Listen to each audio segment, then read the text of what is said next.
Hiya, Kate Louise from Complete Package Marketing. I'd like to talk to you today about which metrics reliably measure your business's social media success. So I'll start by talking you through what vanity metrics are. These refer to Facebook page likes, Twitter following, other social media account followings, downloads and email openings using clickbait tactics. Clickbait tactics are where you would put a silly sort of subject header on an email so that people would deliberately open it, thinking that it possibly is something else. It's quite a deceptive tactic. It's actually going to damage your reputation or reduce your mailing list and annoy others if you use these kind of tactics. It's really not a good idea. So vanity metrics are specifically page likes, shares and comments, which aren't reflective of your target market. And are from people who really aren't interested in your business. They probably won't buy from you. These metrics don't help you make any business or marketing decisions. I find that people waste a lot of marketing budget obtaining social media likes, particularly Facebook likes. I'm really skeptical about the quality of likes that can be bought from Facebook. More and more people are ignoring the sponsored content, and likes often seem to come from outside the specification.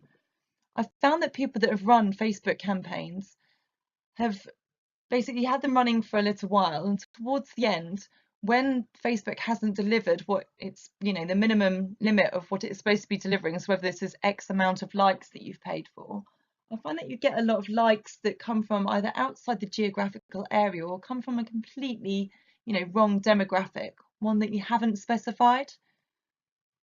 This makes me think that this isn't probably valid and that this might actually be a bit of a naughty tactic on Facebook's part. Another thing that I find is that people waste a lot of effort and time producing content or posts which don't necessarily entice the right audience to them, but will gain social likes, shares and comments. So an example on my page is that I'll produce some high quality content, something that true followers would find really useful for their business. And, I'll notice that people read it and that people will say to me in person, oh, that was really helpful. Thank you for producing that. Particularly people, that I work with and things like that. But they don't necessarily like it on the page. However, I'll put up a picture of myself working outside next to my fish pond, and that will immediately, without any effort, will gain, social likes, which is kind of good for visibility. But I'm not sure if that's reflective. I think that is a bit of a vanity metric on my part. So is it good to produce content for vanity metrics? In a word, no. It might make you feel good, like you're achieving your objectives. For example, if you've got, an objective to gain 1,000 followers on your Twitter or 1,000 likes on your Facebook, and that you're being seen, it's actually a very hollow victory, which can distract you from your end goal. Those 1,000 followers that you've gained or persuaded or enticed or bought even will never purchase from you. It'd be better for you to take your time and attract the right audience over a slower period of time. This would be a true following. These people appreciate the content that you're going to produce for them, and they'll be more likely to buy from you.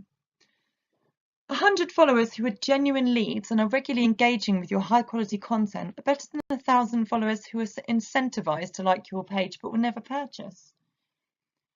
You're going to find that when you start producing content for your actual target audience, you're going to start to see a drop in those likes or followers also that you've possibly paid for. So that's a big waste on your marketing budget.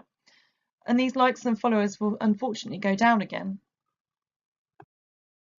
So what are the true metrics to measure your success? Well, engagement, likes, comments and shares of your actual high quality content is a good metric. This shows that you're actually producing what your target audience wants you to produce. Your reach as well, is your content being shown to enough people? Are these the right people? Is it your target audience that you're reaching? Your customer journey needs to be checked as well. If you're not aware of what your customer journey is, this is the journey your customer takes from the point of when they realise that they need to purchase your product or service, or even before they have a realisation they need to purchase, and where you show them, where you're seen, how they research you, where are you found. Also, your sales funnel needs to be checked. I mean, if you've got a leaky sales funnel, you're going to have major issues. You're going to have this massive, big audience, all these followers and all these likes, but not one of them is going to purchase. You're going to have a really low purchase rate. You need to actually look at why they're not converting. You have to do this really skillfully as well. I mean, this might take, looking at your website performance. You might need to use heat maps and things like that to check where your website's not converting. You'll be able to see which are the most popular areas of your website and which areas are actually turning your customers off you. Maybe you've not got the right marketing messages. Maybe you've not made it easy for your customers to purchase from you. Maybe you're not even offering the right thing. Maybe there's something more that you need to offer. This might be something that you choose to invest in. This is why, marketers like me are around. This is why we've got jobs. You also need to look at your conversion rate. So track the actions that have led to the inquiries and customer acquisition. Was it a particular piece of high quality content that caused people to inquire with you? Was it that you advertised in a particular group? Was it a particular part of your website that you've just developed? Has that led to more inquiries? Has that led to more customers? Was it a particular partnership that you've recently formed? You also need to look at content sharing. Are you putting your content in the right place? So for example, if you're using Facebook groups and things like that, the free ones to advertise, or if you're getting promoted content or anything like that, are you actually getting it where your customers are going to be found? Are they looking for you in the places where you're promoting your content, or are you wasting your budget? You also need to look at the likes from your target market and check the demographic and geographic information. There's no point in having a load of likes on your page that aren't actually going to buy from you. It's good to have your friends and family so that they can comment and say, well, this isn't so good or this is good, and to see what you're doing and to give you a bit of support. But it's no good to have a load of random likes that you've bought, from people that you don't even speak the same language, or, whatever sort of likes you've got on your page. It's just not reflective for when you're producing the high quality content that you need to produce. And you should really be targeting your content at all these likes to make sure they stay engaged, to make sure they do purchase from you. So this is where I'd like to offer you some free help. Is your high quality content not receiving enough engagement? Is your company not really being seen on social media? Are you not reaching the target market or getting enough inquiries? Very shortly, I'll be offering a completely free checklist and action plan to sort these issues for you. All I'll be doing here is giving you the tools to help yourself. You won't need me for anything further. If you'd like to give me a message and sort of ask any questions or see if there's any other way that I can help you, you're very welcome to. But you've got absolutely no obligation. This is completely free. To get this, please just make sure you're on our mailing list. The mailing list sign up is found at the bottom of this screen. As you can see, that's there, http eepurl.com/CY5EN1.